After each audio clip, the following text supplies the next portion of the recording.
Hello friends, welcome back to our channel. നമ്മൾ ഇന്ന് കാണാൻ പോകുന്നത് പരാശക്തി എന്ന മൂവിയാണ്. കഥയിലേക്ക് കടക്കുന്നതിന് മുമ്പ് നമ്മുടെ വീഡിയോ എല്ലാവരും ഒന്ന് ലൈക്ക് ചെയ്ത് സപ്പോർട്ട് ചെയ്യാൻ മറക്കണ്ട. മൂവിയുടെ തുടക്കത്തിൽ തന്നെ കാണിക്കുന്നത് 1959 ഒരു ട്രെയിൻ ആക്രമിക്കാൻ വരുന്ന പുറനാട്ടുപട എന്ന് പറയുന്ന കുറച്ച് സ്റ്റുഡൻസിന്റെ ഗ്യാങ്ങിനെയാണ്. ഹിന്ദി ലാംഗ്വേജിനെ ഇന്ത്യയുടെ നാഷണൽ ലാംഗ്വേജ് ആക്കി മാറ്റാൻ പോവുകയായതുകൊണ്ടായിരുന്നു അവർ ഈ പ്രതിഷേധം നടത്തിയത്. അവരുടെ ഗ്യാങ്ങിൽ തമിഴും തെലുങ്കും ബംഗാളിയും ഒക്കെ സംസാരിക്കുന്ന ഒരുപാട് ആൾക്കാരുണ്ടായിരുന്നു. അകത്തുള്ള പാസഞ്ചേഴ്സിനെ എല്ലാം തന്നെ സേഫ് ആയിട്ട് പുറത്തെത്തിച്ചിട്ട് ആ ട്രെയിൻ കത്തിക്കാനായിരുന്നു അവരുടെ തീരുമാനം. പുറനാട്ടുപടയുടെ തലവനായിരുന്നു നമ്മുടെ നായകനായ ചെഴിയാൻ. ഇവർ ട്രെയിൻ കത്തിക്കാനുള്ള ശ്രമം നടത്തുമ്പോൾ അതിനുള്ളിലുള്ള പൊളിറ്റീഷ്യനെ എല്ലാം തന്നെ സേഫ് ആക്കുകയും ഇവരെ തടയാൻ ശ്രമിക്കുകയായിരുന്നു ഇന്റലിജൻസ് ബ്യൂറോ ഓഫീസറായ തിരുനാടൻ എന്ന നമ്മുടെ ഈ കഥയിലെ വില്ലൻ. ചെഴിയാനും തിരുവും തമ്മിൽ വലിയ ഫൈറ്റ് നടക്കുന്നു. ചെഴിയാൻ മുഖം മറച്ചിരിക്കുന്നത് കൊണ്ട് തന്നെ തിരുവൻ അവന്റെ ഫേസ് പൂർണ്ണമായിട്ടും കാണാൻ സാധിക്കുന്നുണ്ടായിരുന്നില്ല. ഫൈറ്റിനിടയിൽ അവന്റെ നെഞ്ചിൽ പച്ചകുത്തിയിരിക്കുന്ന ഒരു പഴയ തമിഴ് മൊഴി തിരു കാണുന്നുണ്ട്. ബ്രാഹ്മി എന്ന മൊഴിയിലായിരുന്നു അവന്റെ നെഞ്ചിൽ പച്ചകുത്തിയിരുന്നത്. ഇവർ തമ്മിലുള്ള ഫൈറ്റിനിടയിൽ തിരുവിന്റെ റൈറ്റ് ഹാൻഡിലെ ഒരു വിരൽ നഷ്ടപ്പെട്ടു. അയാൾക്ക് ഇനി മര്യാദയ്ക്ക് തോക്ക് പിടിക്കാൻ പോലും പറ്റില്ലായിരുന്നു. പാസഞ്ചേഴ്സിനെയൊക്കെ സേഫ് ആക്കിയിട്ട് ട്രെയിൻ കത്തിച്ച ശേഷം തങ്ങളുടെ പ്രതിഷേധം അറിയിച്ച് ഇവർ അവിടെ നിന്നും പോയി. ഈ സംഭവം പ്രൈം മിനിസ്റ്ററെ അടുത്തെത്തി.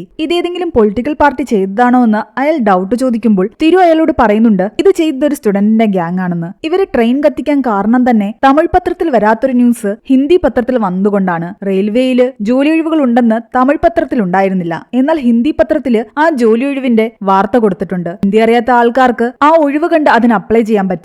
അതിനെതിരെയുള്ള പ്രതിഷേധമായിരുന്നു അത്. തീ കത്തിക്കാൻ മറ്റും ഉപയോഗിച്ചിരിക്കുന്നത് പ്രത്യേകതരം കെമിക്കലാണ്. അത് സ്റ്റുഡന്റ് തങ്ങളുടെ കെമിസ്ട്രി ലാബിൽ ഉണ്ടാക്കുന്നതാണ്. അതുകൊണ്ട് ഈ പ്രതിഷേധത്തിന്റെ പിന്നിൽ സ്റ്റുഡൻസ് തന്നെയാണെന്ന് പറയുന്നു. ഇവർക്കെതിരെ ആക്ഷൻ എടുക്കണമെന്ന് തിരു പറയുമ്പോൾ മിനിസ്റ്റർ തൽക്കാലം അത് വേണ്ടാന്ന് പറയുന്നു. കാരണം ഇതുപോലുള്ള പ്രതിഷേധം കണ്ടിട്ട് ഇനി ആൾക്കാർ വരാൻ ചാൻസ് ഉണ്ട്. അതുകൊണ്ട് ഇത് സാധാരണ ഒരു ഫയർ ആക്സിഡന്റ് ആയിട്ട് മറ്റുള്ളവരെ അറിയിച്ചാൽ മതി. ഇത് കേട്ട് ശരിക്കും തിരുവിന് ദേഷ്യം വരുന്നുണ്ടായിരുന്നു. മിനിസ്റ്റർ എല്ലാവരോടും പറയുന്നുണ്ട് 1965 വരെ ഹിന്ദി ആരുടെ മേലും അടിച്ചേൽപ്പിക്കില്ല എന്നും ഹിന്ദിയും ഇംഗ്ലീഷും ഒഫീഷ്യൽ ലാംഗ്വേജ് ആയിട്ട് തുടരുമെന്നും ഹിന്ദി ആൾക്കാരെ അക്സെപ്റ്റ് ചെയ്യാൻ കുറച്ചധികം സമയം കൊടുക്കുമെന്നും. തിരുവിനെ സംബന്ധിച്ച് ഹിന്ദിക്കെതിരെ നിൽക്കുന്ന ആൾക്കാരെ എല്ലാം അവൻ ശത്രുവായിട്ടായിരുന്നു കാണുന്നത്. എന്നാൽ അവനൊരു ഹാഫ് തമിഴനായിരുന്നു. അവന്റെ അച്ഛൻ തമിഴും അമ്മ നോർത്ത് ഇന്ത്യക്കാരിയുമായിരുന്നു. അത് കാരണം പല ഓഫീസേഴ്സും ഇവനെ ചോദ്യം ചെയ്യാറുണ്ട്. ഒരു തമിഴനായിട്ടും നീ നിന്റെ ആൾക്കാർക്കെതിരെ നിൽക്കുന്നത് എന്തിനാണെന്ന്. എന്നാൽ തിരുവിനെ സംബന്ധിച്ച് അങ്ങനെ ഒരു സെന്റിമെന്റ്സും അയാളുടെ മനസ്സിലുണ്ടായിരുന്നില്ല. എന്തായാലും തങ്ങളുടെ പ്രതിഷേധം വിജയം കണ്ട സന്തോഷത്തിലായിരുന്നു ചെഴിയാനും കൂട്ടുകാരും. പക്ഷെ അതിനുശേഷമാണ് അവർ മനസ്സിലാക്കുന്നത് അവരുടെ കൂട്ടത്തിലുണ്ടായിരുന്ന ഒരു പയ്യനെ കാണാനില്ലെന്ന്. തലേന്ന് രാത്രി ട്രെയിൻ കത്തിക്കാൻ പോയ സമയത്ത് ആ തീയില് ഇവരുടെ ഒരു കൂട്ടുകാരനും മരിച്ചിട്ടുണ്ടായിരുന്നു. ഇപ്പോഴാണ് ചെഴിയാൻ അറിയുന്നത്. ഗ്രാമത്തിൽ നിന്നും പഠിക്കാൻ ആഗ്രഹിച്ച ഒരു പയ്യനെ ചെഴിയാനായിരുന്നു അവന്റെ വീട്ടുകാരെ കൊണ്ട് സമ്മതിപ്പിച്ച് തന്റെ കൂടെ കൂട്ടി ഇവിടേക്ക് കൊണ്ടുവന്നത്. ആ മരിച്ചുപോയ പയ്യൻ അവന്റെ ഉറ്റ സുഹൃത്തായിരുന്നു. അവന്റെ ആ സുഹൃത്തിന്റെ മരണം ചെഴിയാനെ വല്ലാതെ തകർത്തു. അത് കാരണം പിന്നീട് ഒരു സമരത്തിനോ പ്രശ്നത്തിനോ ഒന്നും തന്നെ അവൻ പോയില്ല. അതിതുപോലെ നഷ്ടങ്ങളെ വരുത്തിവെക്കുമെന്നാണ് അവൻ ആ നിമിഷം മുതൽ വിശ്വസിക്കാൻ തുടങ്ങിയത്. അതേസമയം തന്റെ വിരൽ നഷ്ടപ്പെടുത്തിയ ആ മുഖം മറിച്ച ആളെ എങ്ങനെയെങ്കിലും കണ്ടെത്തണമെന്നുള്ള ചിന്തയിലായിരുന്നു തിരുവും. വർഷങ്ങൾ കടന്നുപോയി. 1964 പ്രൈം മിനിസ്റ്റർ മരിക്കുന്നു. ഹിന്ദി ആരുടെയും മേൽ അടിച്ചേൽപ്പിക്കില്ല എന്ന് പറഞ്ഞ ആ മിനിസ്റ്ററാണ് മരിച്ചിരിക്കുന്നത്. അയാളുടെ മരണത്തോടുകൂടി വീണ്ടും ഹിന്ദി ആൾക്കാരുടെ മുകളിലേക്ക് അടിച്ചേൽപ്പിക്കാൻ തുടങ്ങിയായിരുന്നു. നമ്മുടെ ചെഴിയാനാകട്ടെ ആ സമയം ലോക്കോമോട്ടീവ് ഫയർമാനായിട്ട് ട്രെയിനിൽ ജോലി ചെയ്യുകയാണ്. അവന്റെ കൂടെയുള്ള ആൾക്കാരാകട്ടെ ഹിന്ദി സംസാരിക്കുന്നവരും. അവൻ അവരോടൊക്കെ ഇംഗ്ലീഷ് സംസാരിച്ചായിരുന്നു പിടിച്ചു നിന്നിരുന്നത്. ചെഴിയാന്റെ വീടിന്റെ ഓപ്പോസിറ്റ് വീട്ടിൽ താമസിക്കുന്ന പെൺകുട്ടിയാണ് രത്നമാല. അവളുടെ കുടുംബം എല്ലാം തന്നെ തെലുങ്കു ആൾക്കാരായിരുന്നു. പക്ഷെ വർഷങ്ങളായിട്ട് ഇവിടെ താമസിക്കുന്നത് കൊണ്ട് അവൾക്ക് തമിഴും തെലുങ്കു ഹിന്ദി എല്ലാം തന്നെ അറിയാം. അവിടുത്തെ ഒരു എംപിയുടെ മകളായിരുന്നു രത്നമാല. നാഷണൽ റേഡിയോയിലാണ് അവൾ വർക്ക് ചെയ്യുന്നത്. അവളുടെ അച്ഛൻ വിചാരിച്ചിരിക്കുന്നത് അവൾ റേഡിയോയിലൂടെ സംസാരിക്കാറൊക്കെ ഉണ്ടെന്നാണ്. പക്ഷെ അവൾക്ക് റേഡിയോയിലൂടെ സംസാരിക്കാൻ പേടിയായിരുന്നു. സംസാരിക്കാൻ തുടങ്ങിക്കഴിഞ്ഞാൽ അവളുടെ വാക്കുകൾ മുറിഞ്ഞു പോകും. അത് കാരണം അവൾ ഒരു തവണ പോലും നാഷണൽ റേഡിയോയിലൂടെ സംസാരിച്ചിട്ടില്ല. അവിടുത്തെ മറ്റു ജോലികൾ മാത്രമേ അവൾ ചെയ്യാറുണ്ടായിരുന്നുള്ളൂ. ചെഴിയാന്റെ സഹോദരൻ കുറച്ച് ദൂരെയുള്ള അണ്ണാമല യൂണിവേഴ്സിറ്റിയിലാണ് പഠിക്കുന്നത്. അവന്റെ ഫീസിനും ഫുഡിനുമുള്ള കാശെല്ലാം തന്നെ ചെഴിയാന്റെ ഗ്രാൻഡ്മയായിരുന്നു അയച്ചു കൊടുക്കുന്നത്. മണി ഓർഡർ ആയിട്ട് ഈ പ്രാവശ്യവും കാശ് അയക്കാൻ പോസ്റ്റ് ഓഫീസിൽ എത്തിയപ്പോഴാണ് അവിടെ ഉള്ളവർ പറയുന്നത് ഇപ്പോൾ ഫോം എല്ലാം തന്നെ ഹിന്ദിയിലാണെന്ന്. ആ പ്രായം ചെന്ന ആൾക്കാർക്ക് ഹിന്ദി വായിക്കാനോ എഴുതാനോ ഒന്നും അറിയില്ല. അവർക്കത് കാരണം ഫോം ഫില്ല് ചെയ്യാനോ മണി ഓർഡർ അയക്കാനോ പറ്റുന്നുണ്ടായിരുന്നില്ല. പോസ്റ്റ് ഓഫീസിൽ ഇരിക്കുന്ന ആൾക്കാർക്കും അതൊന്നും അറിയില്ല. അതോടുകൂടി അവരെല്ലാം ആകെ സങ്കടത്തിലായി. ഇങ്ങനെ തങ്ങളുടെ മക്കൾക്ക് മണി ഓർഡർ അയക്കുമെന്നുള്ളൊരു ചിന്തയിലായിരുന്നു അവർ. ഈ കാര്യമെല്ലാം തന്നെ ഗ്രാൻഡ്മ ചിന്നദുരയെ വിളിച്ചു പറയുന്നു. ചെഴിയാന്റെ അനിയനും ചിന്നദുരയും രത്നമാലയും സുഹൃത്തുക്കളായിരുന്നു. കൂടാതെ പുറനാട്ടുപട എന്ന് പറയുന്ന ആ സംഘടനയിലെ അംഗങ്ങളും. വർഷങ്ങൾക്ക് മുമ്പ് ആ സംഘടനയിലെ നേതാവായിട്ടുണ്ടായിരുന്നത്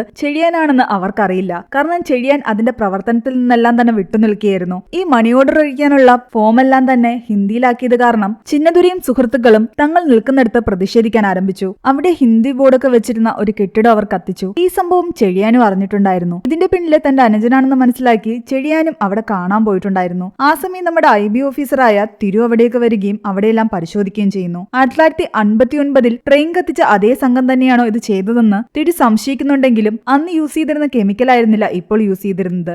രണ്ടാൾക്കാരാണെന്ന് തിരുവിന് മനസ്സിലായി. കെട്ടിടമൊക്കെ കത്തിച്ച് ഒന്നും അറിയാത്ത പോലെ വീട്ടിൽ തിരിച്ചെത്തിയ ചിന്നദുരയെ നമ്മുടെ ചെടിയാൻ പോയി പിടിക്കുകയും അവനെ കുറെ വഴക്ക് പറയുകയും ചെയ്യുന്നുണ്ട്. നിന്നോട് പലതവണ പറഞ്ഞിട്ടുള്ളതല്ലേ ഈ വക പ്രതിഷേധത്തിനൊന്നും പോകരുതെന്ന്, പിന്നെ എന്തിനാ ഇതൊക്കെ ചെയ്തതെന്ന് ചോദിക്കുന്നു. എന്നാൽ ഹിന്ദി വീണ്ടും തങ്ങളുടെ മേൽ അടിച്ചേൽപ്പിക്കാൻ തുടങ്ങിയത് കൊണ്ടാണ് താൻ ഇങ്ങനെ ചെയ്തതെന്ന് പറയുമ്പോൾ തിരു അവനോട് പറയുന്നുണ്ട്, നീ എന്റെ തലയിൽ തൊട്ട് സത്യം ചെയ്യണം, ഇനി ആവശ്യമില്ലാത്ത പ്രശ്നത്തിന് പോവുകയും ഇങ്ങനെ ഒരിടത്തും തീയിടുകയും ചെയ്യരുതെന്ന്. ചേട്ടന്റെ നിർബന്ധം കാരണം ചിന്നദുരെ അത് സമ്മതിക്കുന്നു. ചെടിയാന്റെ തലയിൽ തൊട്ട് സത്യം ചെയ്യുന്നു, താൻ ഇനി എവിടെയും തീകൊളുത്താൻ പോകില്ല എന്ന്. പുതിയ പ്രൈം മിനിസ്റ്റർ വന്നതോടുകൂടി വീണ്ടും ഹിന്ദി എല്ലായിടത്തേക്ക് കൊണ്ടുവരികയാണ്. അതിനെ എതിർക്കുന്ന ആൾക്കാരെ എല്ലാം തന്നെ എന്തും ചെയ്യാനുള്ള ഓർഡർ തിരുവിന്റെ കയ്യിലുണ്ട്. തമിഴ്നാട്ടിലെത്തി ചീഫ് മിനിസ്റ്ററെ കണ്ട് അതെല്ലാം തിരു ബോധ്യപ്പെടുത്തുകയും ചെയ്യുന്നു. അതിനിടയ്ക്ക് നമ്മുടെ ചെടിയാനാകട്ടെ ഡൽഹിയിൽ TT ആയിട്ട് ജോലി ലഭിക്കാനുള്ള ഇന്റർവ്യൂ കാർഡ് വന്നിട്ടുണ്ട്. ഇന്റർവ്യൂ പാസ്സായ അവന് ജോലിക്ക് കയറാം. പക്ഷേ ഇന്റർവ്യൂവിൽ അവർ ഹിന്ദിയിലായിരിക്കും പല ചോദ്യങ്ങളും ചോദിക്കുന്നത്. അതുകൊണ്ട് അത്യാവശ്യം ഹിന്ദി അറിഞ്ഞിരിക്കണം. വേറെ വഴിയില്ലാതെ രത്നമാലയുടെ സഹായം തേടി അവളുടെ കൂടെ പോയിരുന്ന് ഹിന്ദി പഠിക്കാൻ അവൻ തീരുമാനിക്കുന്നു. ഓരോ ദിവസവും രാവിലെ അവൾ അവന് ഹിന്ദി പറഞ്ഞു കൊടുക്കും. പഠനവും പ്രണയവും എല്ലാം ഒരുമിച്ചായിരുന്നു നടക്കുന്നത്. അവർക്ക് പരസ്പരം ഒരുപാട് ഇഷ്ടമായിരുന്നു. രത്നമാല ഇതിന്റെ ഇടയ്ക്ക് എല്ലാം തന്നെ തനിക്ക് കിട്ടുന്ന പല വിവരങ്ങളും ചിന്നദുരെ അറിയിക്കാറുണ്ടായിരുന്നു. അവളുടെ അച്ഛൻ MB ആയതുകൊണ്ട് പൊളിറ്റിക്സിൽ അവരെടുക്കുന്ന പുതിയ പുതിയ തീരുമാനങ്ങളും മറ്റും രത്നമാലയെ അറിയാറുണ്ട്. ഹിന്ദി അവർ വീണ്ടും കൊണ്ടുവരുന്ന വിവരങ്ങളൊക്കെ തന്നെ രത്നമാല ചിന്നദുരയെ വിളിച്ചറിയിക്കും. ഒരു സൈഡില് ഹിന്ദിക്കെതിരെ സംസാരിക്കുന്ന എല്ലാവരെയും തന്നെ തിരു അറസ്റ്റ് ചെയ്യുകയും ജയിലിലടയ്ക്കുകയും ചെയ്തുകൊണ്ടിരിക്കുകയാണ്. ചീഫ് മിനിസ്റ്റർ മധുരയിലെത്തി ഹിന്ദി വീക്ക് എന്ന് പറയുന്നൊരു പ്രോഗ്രാം നടത്താനിരിക്കുകയാണ്. പാർട്ടി ഓഫീസിന്റെ മുന്നിൽ ഫ്ളാഗ് ഉയർത്തും.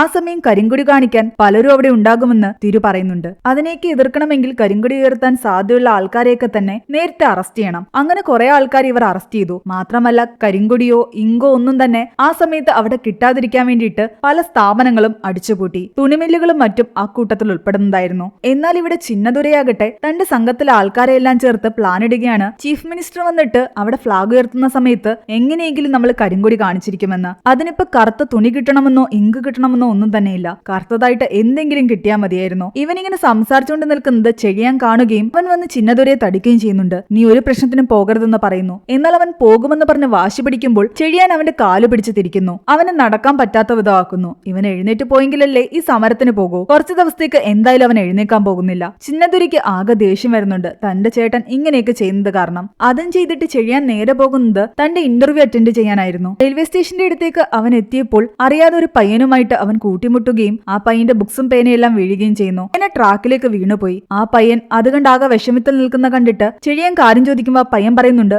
തന്റെ കയ്യിൽ അങ്ങോട്ടും ഇങ്ങോട്ടും പോകാനുള്ള വണ്ടിക്കൂലി മാത്രമേ ഉള്ളൂ, വേറെ പേന വാങ്ങിക്കാൻ കാശില്ല എന്നും താൻ UPSCയുടെ എക്സാം എഴുതാൻ പോവുകയാണെന്നും ഇതെന്റെ അവസാനത്തെ ചാൻസ് ആണ്, ഇതിലെങ്കിലും എനിക്ക് പാസ്സായെങ്കിലേ പറ്റൂ. അങ്ങനെ ചെടിയാൻ തന്റെ കയ്യിലുള്ള പേന അവന് കൊടുക്കുന്നു. ചെടിയാന് വലിയൊരാള് സമ്മാനിച്ചതായിരുന്നു അത്. അതുകൊണ്ട് എക്സാം ഒക്കെ കഴിഞ്ഞിട്ട് തിരിച്ചു വരുമ്പോ ഇവിടെ എവിടെയെങ്കിലും ഈ പേന വെച്ചിരിക്കണമെന്ന് അവൻ പറയുന്നുണ്ട്. ആ പയ്യൻ ഓൾ ദ ബെസ്റ്റും പറഞ്ഞ് അവൻ വിട്ട ശേഷം നേരെ ഇന്റർവ്യൂ അറ്റൻഡ് ചെയ്യാൻ പോകുന്നു. ഇന്റർവ്യൂവിൽ അവനോട് ഹിന്ദിയിൽ പല ക്വസ്റ്റ്യൻസും ചോദിക്കുന്നുണ്ട്. അറിയാവുന്ന ഹിന്ദിയിലേക്ക് അവൻ പറയുന്നു. പക്ഷെ അപ്പോഴും അവന്റെ ഹിന്ദി ഫ്ലുവന്റ് അല്ല എന്ന് പറഞ്ഞിട്ട് അവന് ജോലി കൊടുക്കാൻ തയ്യാറാകുന്നില്ല. എന്നാൽ അവൻ പറയുന്നുണ്ട് വർഷങ്ങളായിട്ട് തമിഴ് സംസാരിച്ചുകൊണ്ടിരിക്കുന്ന എനിക്ക് ഹിന്ദി പെട്ടെന്നൊന്നും പഠിച്ചെടുക്കാൻ പറ്റില്ല. ജോലി ചെയ്യുന്നതിനിടയ്ക്ക് ഞാൻ നല്ലപോലെ പഠിച്ചെടുത്തോളാം. ഇംഗ്ലീഷ് തനിക്ക് നന്നായിട്ട് അറിയാം.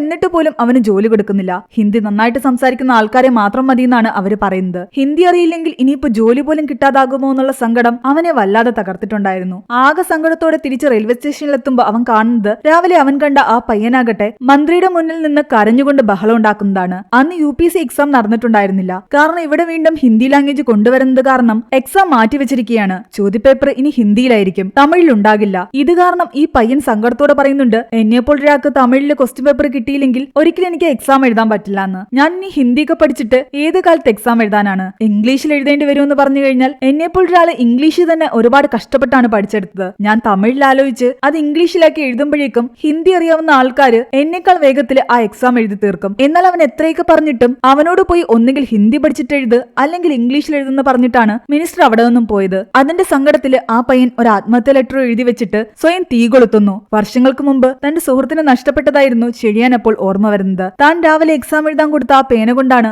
ആ പയ്യൻ ഇപ്പോൾ ആത്മഹത്യക്കുറിപ്പ് എഴുതിയിരിക്കുന്നത്. ആകെ തകർന്നാണ് അവൻ നാട്ടിലേക്ക് തിരിച്ചെത്തുന്നത്. ആ സമയം ഇവിടെ മിനിസ്റ്റർ വന്ന് പതാക ഉയർത്തുകയായിരുന്നു. അതിനിടയ്ക്ക് കറുപ്പ് റിബൺ തലയിൽ കെട്ടിയിരുന്ന കുട്ടിയുടെ തലയിൽ നിന്ന് ആ റിബൺ പോലും പലരും അഴിച്ചു മാറ്റുന്നുണ്ട്. ഒരു ചെറിയ കറുത്ത തുണി പോലും അവിടെയെങ്ങും കാണരുതെന്നായിരുന്നു അവരുടെ തീരുമാനം. എന്നാൽ നമ്മുടെ ചിന്നദുരയും കൂട്ടരും ആകട്ടെ തങ്ങൾ ഉദ്ദേശിച്ച സമരം ചെയ്യാൻ തന്നെ തീരുമാനിച്ചിരിക്കുകയായിരുന്നു. എവിടെ നിന്നോ കുറെ കാർബൺ പേപ്പറുകൾ കറുത്ത നിറത്തിലുള്ള സംഘടിപ്പിച്ചുകൊണ്ടുവന്ന് അവർ അവിടെ എല്ലാം തന്നെ പറത്തിയിടാൻ ആരംഭിച്ചു. അപ്പോഴേക്കും തിരുവും കൂട്ടരും വന്നിട്ട് സമരം നടത്തുന്ന ആൾക്കാരെ എല്ലാം അടിക്കുകയായിരുന്നു. ചിന്നദുരയും അവന്റെ കയ്യിൽപ്പെട്ടു. ചിന്നദുരയെ അവൻ അടിക്കാൻ തുടങ്ങുമ്പോഴേക്കും തിരുവിന്റെ ദേഹത്തേക്ക് ഒരു കുപ്പി വന്ന് വീഴുന്നു. അത് മുകളിൽ നിന്ന് ഒരാൾ എറിഞ്ഞതാണ്. മുഖം മറച്ചിരിക്കുന്ന ആ ആളെ തിരുവിന് പെട്ടെന്ന് മനസ്സിലായി. വർഷങ്ങൾക്ക് മുമ്പ് ട്രെയിനിൽ പ്രശ്നമുണ്ടാക്കിയ അതേ ആള് തന്നെ. അത് നമ്മുടെ ചെഴിയാനായിരുന്നു. ഒരു പ്രശ്നത്തിനും താനെ ഇല്ലാന്ന് തീരുമാനിച്ചിരുന്നതായിരുന്നു അവൻ. എന്നാൽ ഇന്ന് നടന്ന സംഭവങ്ങളെല്ലാം തന്നെ വർഷങ്ങൾക്ക് മുമ്പ് അവൻ നടത്തിയ ആ സമരത്തിലേക്ക് അവനെ വീണ്ടും കൊണ്ടെത്തിക്കുകയായിരുന്നു. ചിന്നദുരയുടെ കൂടെ ചേർന്നിട്ട് ചെഴിയാൻ അവിടെ പ്രതിഷേധത്തിന് മുന്നിട്ട് നിന്നു. ആ സമയത്താണ് ചിന്നദുരയ്ക്കും രത്നമാലയ്ക്കും മനസ്സിലാകുന്നത് പുറനാട്ടുപടയുടെ തലവൻ ചെഴിയാനായിരുന്നു എന്ന്.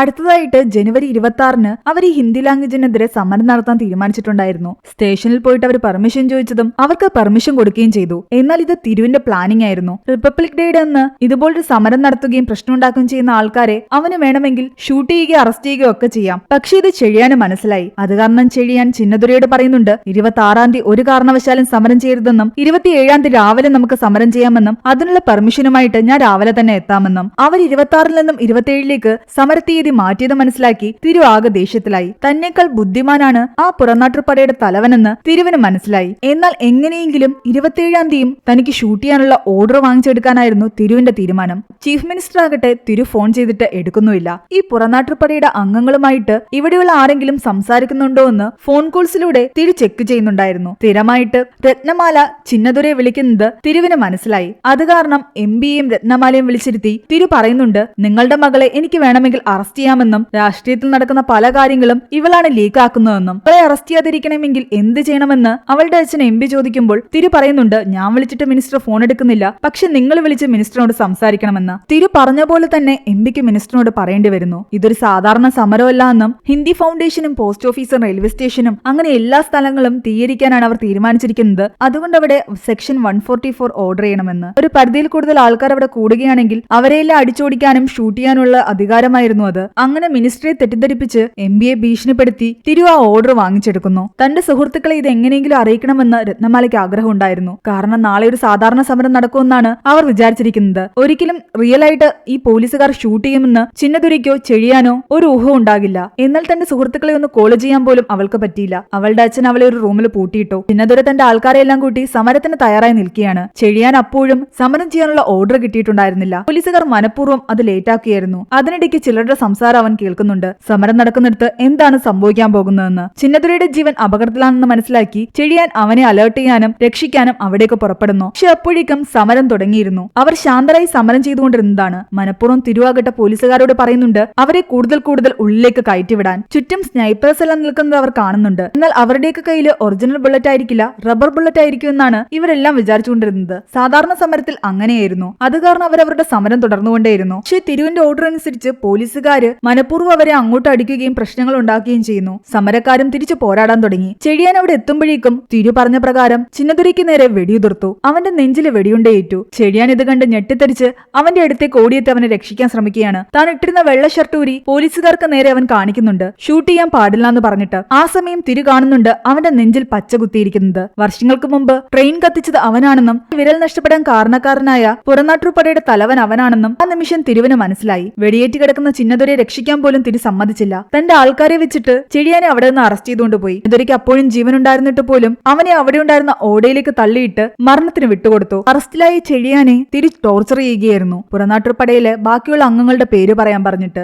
എന്നാൽ ഇത്രയൊക്കെ ടോർച്ചർ അനുഭവിച്ചിട്ടും ചെഴിയാൻ ആരുടെയും പേര് പറഞ്ഞില്ല. താൻ തന്നെ കണ്ടുപിടിച്ചുകൊള്ളാന്ന് പറഞ്ഞിട്ട് തിരു അവിടെ നിന്നും പോയപ്പോ അവിടെ ഉണ്ടായിരുന്ന ഒരു തമിഴ് പോലീസുകാരനാകട്ടെ ചെഴിയാനോട് പറയുന്നുണ്ട്, നീ ഇവിടെ നിന്ന് രക്ഷപ്പെട്ടു പോകണമെന്ന്. അന്ന് ട്രെയിൻ കത്തിച്ച സമയത്ത് ചെഴിയാന്റെ കൂട്ടുകാരൻ അപകടത്തിൽ മരണപ്പെട്ടതായിരുന്നില്ല. തിരുവിന്റെ മുന്നിൽ പെട്ട ആ കൂട്ടുകാരനെ തിരു പിടിക്കാൻ ശ്രമിക്കുകയും അവരുടെ നേതാവ് ആരാണെന്ന് അവനിൽ നിന്ന് മനസ്സിലാക്കാൻ ശ്രമിക്കുകയും ചെയ്യുകയായിരുന്നു. എന്നാൽ തങ്ങളുടെ നേതാവിന്റെ പേര് പറയാൻ താല്പര്യമില്ലാത്തതുകൊണ്ട് അവന്റെ കൂട്ടുകാരൻ സ്വയം തീയുടെ അടുത്തേക്ക് നടന്നു പോയതാണ്. അതുകൊണ്ട് ഇവനിങ്ങനെ ഇവിടെ അടികൊണ്ട് കിടക്കേണ്ടവനല്ല എന്നും പുറത്തിറങ്ങി പോരാടണമെന്നും പറഞ്ഞിട്ട് തന്റെ കയ്യിലിരുന്ന കത്തിയെടുത്ത് ആ പോലീസുകാരൻ അവന് നീട്ടിക്കൊടുക്കുന്നു. തന്നെ ചെറുതായിട്ട് പരിക്കേൽപ്പിച്ചിട്ട് ഇവിടെ നിന്ന് രക്ഷപ്പെട്ടു പോകാൻ പറയുന്നു. അയാൾ പറഞ്ഞ പോലെ ചെഴിയാൻ ചെയ്യുന്നു. കുറെ കഴിഞ്ഞ് തിരിച്ചു വരുമ്പോ ചെഴിയാൻ രക്ഷപ്പെട്ടു എന്ന പോലീസുകാരൻ പറഞ്ഞപ്പോ തന്നെ തിരുവിന് മനസ്സിലായിട്ടുണ്ടായിരുന്നു ഒരു തമിഴനായതുകൊണ്ട് ചെഴിയാനെ ഇവൻ ഹെൽപ്പ് ചെയ്തതാണെന്ന്. ആ ദേഷ്യത്തില് തിരു ആ പോലീസുകാരനെ ഷൂട്ട് ചെയ്ത് കൊന്നു. ചെഴിയാനെ അന്വേഷിച്ച് തിരുവാകട്ടെ ആ നാട് മുഴുവൻ നടക്കുകയാണ്. അവന്റെ കൂടെ സമരത്തിന് വന്ന പല സ്റ്റുഡൻസിനെയും കണ്ടെത്തി അവരെ എല്ലാം തല്ലിച്ചതയ്ക്കുന്നു. ചെഴിയാൻ എവിടെയെന്ന് ചോദിച്ചുകൊണ്ട് അവന്റെ ഗ്രാമത്തിലെ ഓരോ വീടുകളിലും പോയി ആൾക്കാരെ ക്വസ്റ്റ്യൻ ചെയ്യുന്നു. ആ സമയം ചെഴിയാൻ അവിടെ നിന്നും ട്രെയിനിൽ ട്രെയിനിൽ കയറി ഡൽഹിയിൽ എത്തിയിട്ടുണ്ടായിരുന്നു. പുറനാട്ടുപടയുടെ സംഘടനയിലുള്ള ആൾക്കാർ അവിടെയുമുണ്ട്. അവരെല്ലാവരും ഒരുമിച്ച് ചേർന്ന്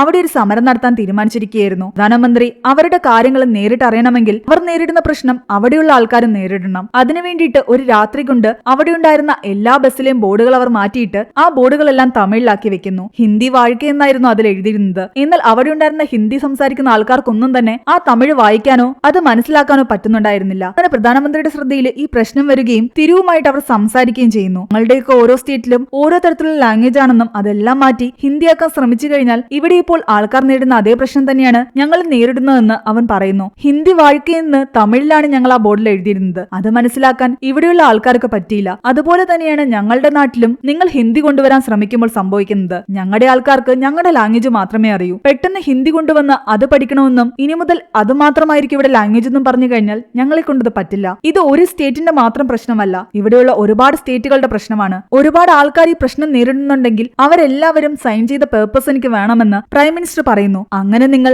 ഓരോ സ്റ്റേറ്റിൽ നിന്നും അത്രയധികം ആൾക്കാരുടെ പരാതികൾ എന്റെ അടുത്ത് എത്തിക്കുകയാണെങ്കിൽ മാത്രം ഞാൻ ഈ ഒരു കാര്യത്തിൽ തീരുമാനമെടുക്കാമെന്ന് അവർ പറഞ്ഞതോടുകൂടി തങ്ങളത് എങ്ങനെയെങ്കിലും ചെയ്യുമെന്ന് പറയുന്നു. അപ്പോഴും അവരുടെ പ്രതീക്ഷ ഇവരെ കൊണ്ട് ഇതൊന്നും ചെയ്യാൻ പറ്റില്ല എന്നായിരുന്നു. തങ്ങളുടെ സംഘടനയിലുള്ള ആൾക്കാര് ഓരോ സ്റ്റേറ്റിലും ഉണ്ടെന്ന് അവർക്കറിയാം. അതുകൊണ്ട് അവരെ എല്ലാവരെയും ഈ വിവരം അറിയിക്കാൻ വേണ്ടിയിട്ട് അവർ സീക്രട്ട് ആയിട്ട് മണി ഓർഡർ അയക്കാൻ ആരംഭിച്ചു. കുറച്ച് ദിവസങ്ങൾ കഴിഞ്ഞിട്ട് താൻ കോയമ്പത്തൂരിൽ എത്തുമെന്ന് പ്രധാനമന്ത്രി പറഞ്ഞിട്ടുണ്ടായിരുന്നു. ആ സമയത്ത് അവിടെ ഈ പരാതികൾ എത്തിക്കുകയാണെങ്കിൽ ഇതിനൊരു തീരുമാനം ഉണ്ടാകും. അതുകൊണ്ട് 5-ാം മാസം 12-ാം തീയതിയാണ് ഈ പരാതികൾ സമർപ്പിക്കേണ്ടത്. ഈ വിവരം തങ്ങളുടെ ആൾക്കാരെ അറിയിക്കാൻ വേണ്ടിയിട്ട് മറ്റാരും മനസ്സിലാകാത്ത രീതിയിൽ ഇവർ ഓരോ സ്റ്റേറ്റിലേക്കും മണി ഓർഡർ അയക്കുന്നു. 12 രൂപ 5 പൈസയായിരുന്നു അവർ അയക്കുന്നത്. അതിലൂടെ അവർക്ക് 12-ാം തീയതി 5-ാം മാസം എത്തണമെന്ന് മനസ്സിലാക്കാൻ പറ്റും. കൂടാതെ വർഷങ്ങൾക്ക് മുമ്പ് തമിഴർ ഉപയോഗിച്ചിരുന്ന ബ്രാഹ്മി എന്ന് പറയുന്ന മൊഴിയിലാണ് സ്ഥലം കോയമ്പത്തൂരാണെന്ന് അവർ എഴുതിയിരുന്നത്. ഓരോ സ്റ്റേറ്റിലുമുള്ള ഇവരുടെ സംഘടനയിലെ ആൾക്കാർ ആ സ്റ്റേറ്റിലുള്ള ജനങ്ങളുടെ എല്ലാം തന്നെ പരാതികൾ ശേഖരിച്ച് ഇവർ പറയുന്ന ദിവസം കോയമ്പത്തൂരിൽ എത്തിക്കണം. അതായിരുന്നു അവരുടെ ലക്ഷ്യം. എന്നാൽ ഈ മണി ഓർഡർ തിരുവിന്റെ ശ്രദ്ധയിൽപ്പെടുന്നു. ഒരു തമിഴനായ അവനാകട്ടെ പ്രതിഷേധക്കാരെ എല്ലാം കൈയോടെ പിടിക്കാൻ വേണ്ടിയിട്ട് തമിഴന്മാർ ഉപയോഗിച്ചിരുന്ന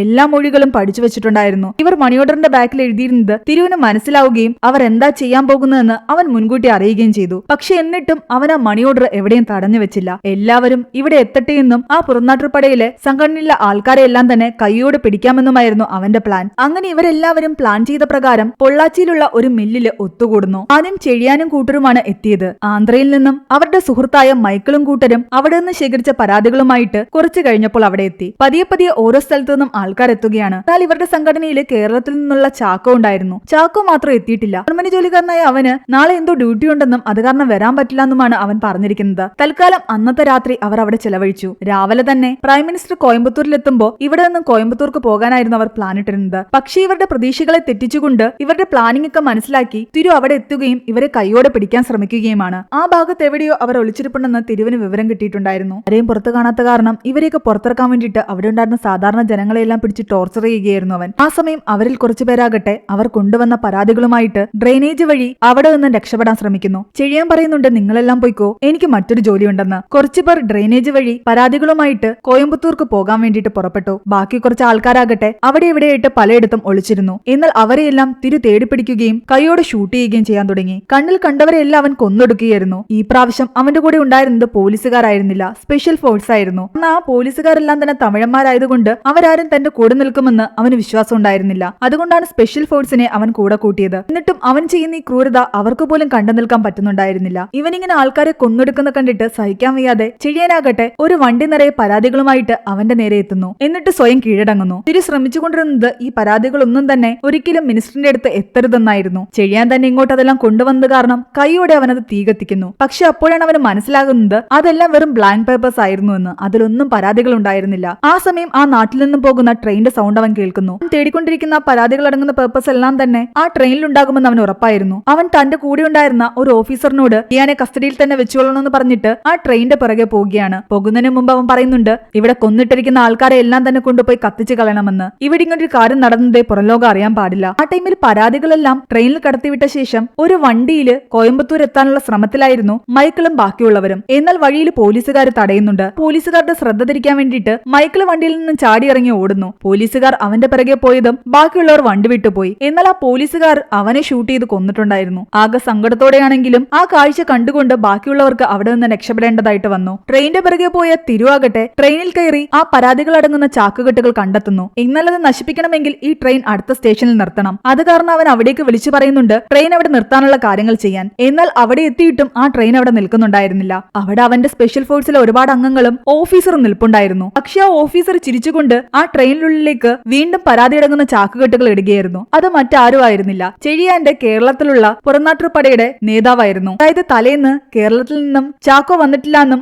അവനിന്ന് ഡ്യൂട്ടി ഉണ്ടെന്നും പറഞ്ഞിട്ടുണ്ടായിരുന്നില്ലേ, അതേ ചാക്കോ തന്നെയായിരുന്നു ഇത്. ഇതേ ചാക്കോയുടെ അടുത്ത് തന്നെയാണ് ചെഴിയാനെ നോക്കിക്കൊള്ളണമെന്ന് പറഞ്ഞിട്ട് തിരു ഏൽപ്പിച്ചിട്ട് പോയതും. അത് കാരണം ഇവനാകട്ടെ ചെഴിയാനെ രക്ഷപ്പെടുത്തി ഇവിടേക്ക് കൊണ്ടുവന്നിട്ടുണ്ടായിരുന്നു. ആ ട്രെയിനിലേക്ക് ചെഴിയാനും ഓടിക്കയറി. എങ്ങനെയെങ്കിലും ആ ട്രെയിൻ പൂർണ്ണമായിട്ട് കത്തിച്ചിട്ടാണെങ്കിലും ഈ പരാതികൾ മിനിസ്ട്രി അടുത്ത് എത്തിക്കാതിരിക്കാൻ തിരു ശ്രമിക്കുന്നുണ്ടായിരുന്നു. അവർ തമ്മിൽ വലിയ ഫൈറ്റാണ് നടക്കുന്നത്. ട്രെയിനിന്റെ ഒരു ഭാഗം മുഴുവൻ തിരു കത്തിക്കുന്നു. ബാക്കിയുള്ള പരാതികൾ അടങ്ങുന്ന ബോഗികളുള്ള ഭാഗത്തേക്ക് ആ തീ എത്താതിരിക്കാൻ ചെഴിയാൻ ശ്രമിക്കുന്നുണ്ട്. അത് ചരക്ക് വണ്ടിയായിരുന്നു, അതിൽ മറ്റ് പാസഞ്ചേഴ്സ് ഒന്നും തന്നെ ഉണ്ടായിരുന്നില്ല. നേരത്തെ ഫൈറ്റിനൊടുവിൽ കത്തിക്കൊണ്ടിരിക്കുന്ന ബോഗിക്കുള്ളിലേക്ക് തിരുവിനെ തള്ളിയിട്ട ശേഷം ബാക്കി ബോഗികൾ ചെഴിയാൻ ആ ട്രെയിനിൽ നിന്ന് വേർപെടുത്തുന്നു. മിനിസ്റ്റർ ആകട്ടെ സമയം പോയത് കാരണം ഇനി ആ സ്റ്റുഡൻസ് ഒന്നും തന്നെ വരില്ലാന്ന് വിചാരിച്ച് തിരിച്ചു പോകാൻ വേണ്ടിയിട്ട് റെയിൽവേ സ്റ്റേഷനിലേക്ക് വന്നതായിരുന്നു. ഇതേ സമയം ജനങ്ങളെ അവിടെ നടന്ന ക്രൂരതകളെല്ലാം തന്നെ അറിയിക്കാൻ വേണ്ടിയിട്ട് തന്റെ കയ്യിൽ രത്നമാല സൂക്ഷിച്ചു വെച്ചിരുന്ന റേഡിയോ അവിടെ വെച്ച് കണക്ട് ചെയ്യുകയും ചാനൽ മാറ്റി നാഷണൽ റേഡിയോയില് എല്ലാവരും കേൾക്കെ തങ്ങൾ നടത്തുന്ന പോരാട്ടത്തെ പറ്റി പറയുകയും ചെയ്യുന്നുണ്ട്. ഒരു സൈഡില് പ്രൈം മിനിസ്റ്റർ നിൽക്കുമ്പോൾ എത്തിക്കൊണ്ടിരിക്കുന്ന ഒരു ബോഗി ആ റെയിൽപാളത്തിലൂടെ വരുന്നു. ഇവരുടെ കൂട്ടത്തിൽ ഒരാൾ പോയിട്ട് അത് ട്രാക്ക് മാറ്റി മറ്റൊരു സൈഡിലേക്ക് വിട്ടു. എത്താതെ വരുന്ന ബാക്കി ബോഗിക്കുള്ളില് ഇവർ പല നാടുകളിൽ നിന്ന് ശേഖരിച്ച